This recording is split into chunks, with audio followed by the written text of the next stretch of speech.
ব্রিটিশদের শাসনের হাত থেকে বাংলার মানুষকে, দেশের মানুষকে, নারী পুরুষ নির্বিশেষে স্বাধীনতা সংগ্রামীরা লড়াই করেছিল। ব্রিটিশদের বিরুদ্ধে লড়াই করে বাংলা তথা দেশকে মুক্তি করেছিল। তার ফলে আমরা স্বাধীন দেশ পেয়েছি। বাবা সাহেব আম্বেদকরের নেতৃত্বে 2 বছর 11 মাস 18 দিন অক্লান্ত পরিশ্রম করার পরে আমরা সংবিধান পেয়েছি।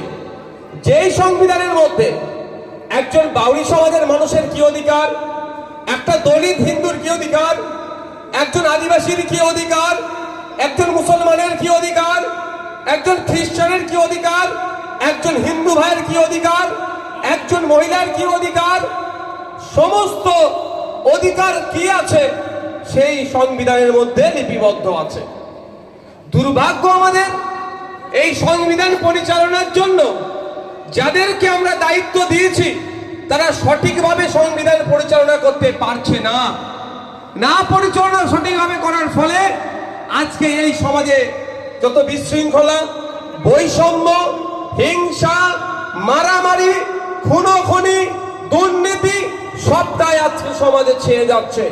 তাই সময় আমাদের সংবিধান পরিচালনার দায়িত্ব আপনাকে আমাকে কাঁধে তুলে নিতে হবে। শুধুমাত্র লিডার তৈরি করে পার্লামেন্টের মধ্যে পাঠানো, আইনসভার মধ্যে পাঠানো হলে হবে না। আপনাকে আমাকে তৈরি হতে হবে, আপনাকে আমাকে পৌঁছাতে হবে। যেখানে আইন তৈরি হচ্ছে সেখানে দাঁড়িয়ে বলতে হবে, আমার হিন্দু দলিত ভাইয়ের চাকরির কোটাতে কেন চাকরি চুরি হচ্ছে সে আওয়াজ একজন আপনাকে আমাকে তুলতে হবে। যেখানে আইন তৈরি হয় সেখানে গিয়ে বলতে হবে, ফেক এসটি/এসসি সার্টিফিকেট দিয়ে অরিজিনাল যারা এসটি/এসসি কমিউনিটির মানুষ তাদেরকে ডিপ্রাইভ করা হচ্ছে।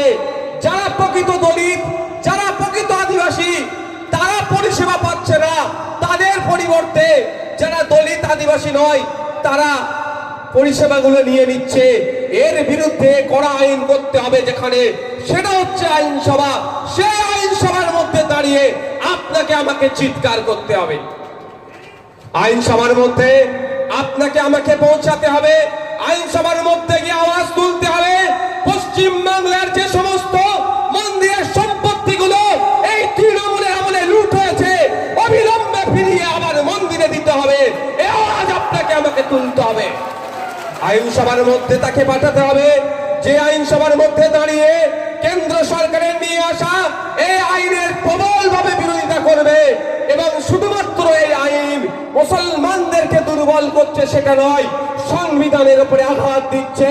বাবা সাহেব আম্বেদকর অক্লান্ত পরিশ্রম করে যে সংবিধান আমাদেরকে উপহার দিয়েছিল, আজকে কিছু বড় দলেরা, যেটা জ্যোতিবাবুর ভাষায় যাদেরকে বড় বলেছিলেন, তারা বাবা সাহেব আম্বেদকরের এই পরিশ্রমকে বৃথা করার চেষ্টা করছে।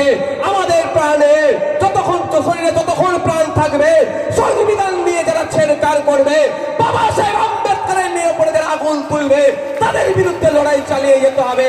শুধু মাঠে ময়দানে লড়াই নয়, এই লড়াইটা মাঠে ময়দানে যেমন হবে আইনসভার মধ্যে ঢুকেও লড়তে হবে। আর না হলে কি হবে? এই মন্দিরের সম্পত্তি চুরি হবে, মসজিদের জায়গা বিক্রি হয়ে যাবে। মন্দির কমিটি কিছু বলতে গেলে, মসজিদ কমিটি কিছু বলতে গেলে ধরে মিথ্যা কেস দিয়ে জেলে ভরে দেবে। হচ্ছে না? শুধু কি মসজিদের জায়গা রক্ষা করবে নাকি? প্রকৃত মানুষ যে হবে মন্দির, মসজিদ, কবরস্থান, শ্মশান দেখতে যাবে না। যার উপরে অন্যায় নেমে আসবে তার পাশে থেকে অন্যায়কারীর বিরুদ্ধে সর্বোচ্চ দিয়ে লড়াই করবে। তাই তো নাকি ভাই? এটা পশ্চিমবঙ্গ। কিন্তু দুর্ভাগ্য, পশ্চিমবাংলার ক্ষমতার মসনদে যাকে আমরা বসিয়ে রেখেছি সে চায় না পশ্চিমবাংলার মধ্যে ধর্মীয় যে উন্মাদনা ছড়িয়ে দেওয়ার চেষ্টা হচ্ছে সেটা বন্ধ করা হোক। সে চায় না এখানকার হিন্দু মুসলমান নির্বিশেষে শান্তির সাথে থাকুক, সে কোনোদিন চাইছে না। তা না চাওয়ার ফলে আমি বলছি, উদাহরণ কয়েকটা দিচ্ছি। কয়েকটা বিজেপির নেতা যেভাবে হিন্দু মুসলমানের মধ্যে ঐক্য বিনষ্ট করার জন্য বাজে বাজে মন্তব্য করছে, কারো বিরুদ্ধে মমতা ব্যানার্জির সরকারের আমলে রাজ্য প্রশাসন ব্যবস্থা গ্রহণ করেছে? বলুন আপনারা, কেন করেনি?